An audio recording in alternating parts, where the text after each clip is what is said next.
The last gasp of the call centers. The coronavirus pandemic has been tough on the global call center industry, and nowhere more than in Philippines, the world leader of the field. Hundreds of thousands of employees in the former US colony filled choirs from the other side of the planet. And for past years, many of them had to work alone from home throughout the night, gripping with frequent electricity outage, isolation from the friends, and the snort of parents, partner, siblings, or children crammed into tight quarters. What comes after COVID-19 likely to be even worse. The lockdown of the past year have accelerated the shift to greater automation to the responding in inquiries to lenders, insurers, and telecom operator. Callers looking for assistance with a bill or bank statement increasingly communicate with artificial intelligence and powered bots. And when they do connect with a human, it more frequently in the chat window with someone who engage in multiple conversation at once. Before the outbreak, clients used chat and outputs less than 10% of the time, but then climbed to almost 25% and could reach 35% by year.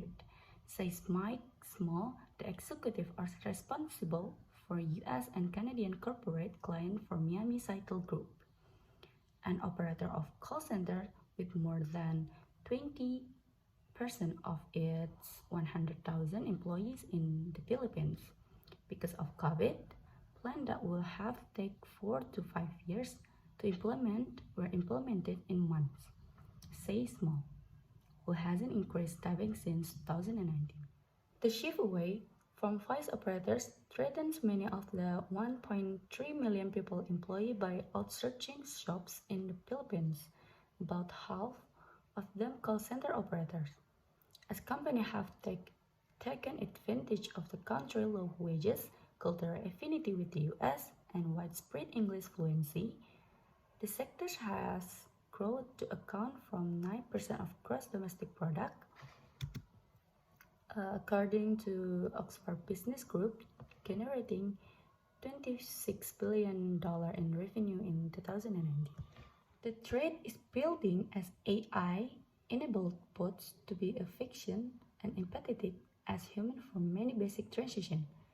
The Asian Development Bank predicts that by 2030, AI and similar technologies could be displaced 286,000 workers, or almost a quarter of the people in the Philippines are searching industry today.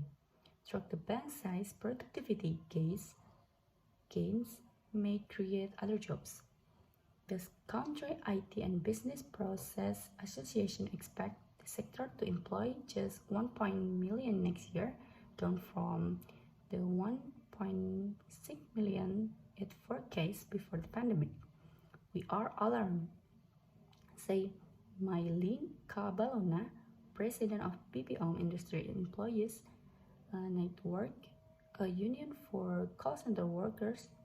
This will lead to massive displacement. Some local industry executives insist the situation isn't as dire as many predict. AI is a long way from replacing humans for more complicated voice calls or chats, say Jonathan de Luzuriaga, president of the Philippine Software Industry Association. He predicts that companies fearing a slow payoff from expensive technology will continue to stick with the cheap labor readily available in countries such as the Philippines.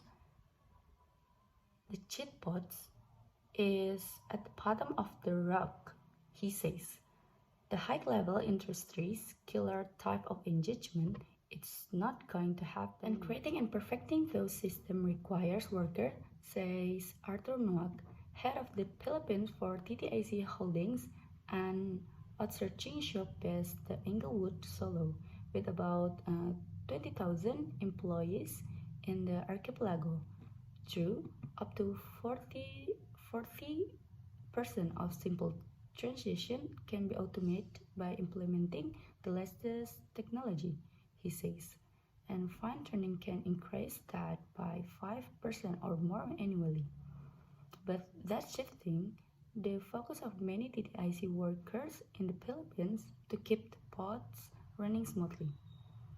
Part of the job is now not only to answer customer inquiries, but also to work with teams on identifying areas where the customer experience is inhibited by digital gaps. Say Noah, whose headcount has been flat in the past year versus the 3% to 5% growth he typically sees. To meet the evolving needs of the industry, the government in Manila is stepping up effort to retrain workers at the risk of being bounced by bots and shift the focus to more sophisticated areas of business process outsourcing or BPO. President Rodrigo Duterte is increasing scholarships for science and technology education and want to over tax incentivize to outsourcing companies that focus on non-voice service less at risk of automation, such as healthcare, information management, and game development. The programs will enable the creation of a Filipino workforce that is better able to adapt to the disruption brought by increased automation, says acting economic planning secretary Carl Chua. There is potential for Philippines to transition from a BPO service hub to a big data processing and analytic hub.